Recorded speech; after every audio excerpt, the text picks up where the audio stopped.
Assalomu alaykum. Bugun sizlar bilan o'tgan darsimiz davomi, ya'ni qo'llanmamizdan 24-bekdan davom ettiramiz. اقرأ المثال الآتي ثم كون أسئلة مثله مشيرا إلى الصور التالية.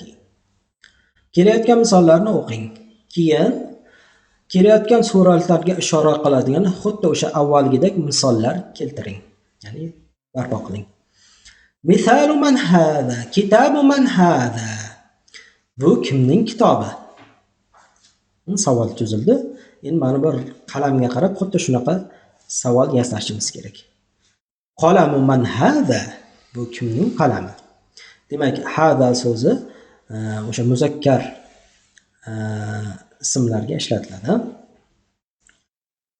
Qamisu man hada? Bu kimning ko'ylagi? Baytu man hada? Bu kimning uyi? Sariru man hada?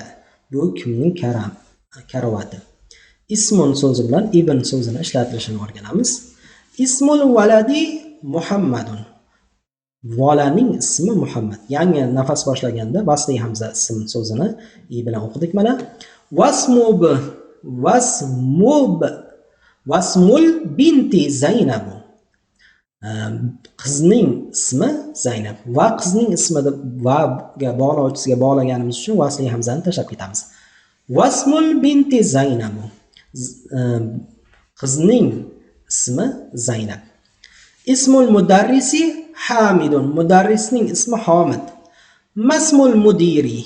Mudirning ismi kim? Demak, nima degan savolimiz vasli hamzalik so'zga qo'shilganda, demak, cho'zig'i ham cho'zilmay qoladi va yana mana bu yerda vasli hamzani o'zi ham avvalgi so'zga qo'shganimiz uchun o'qilmaydi. Shunda masmu deb qo'shib o'qiladi.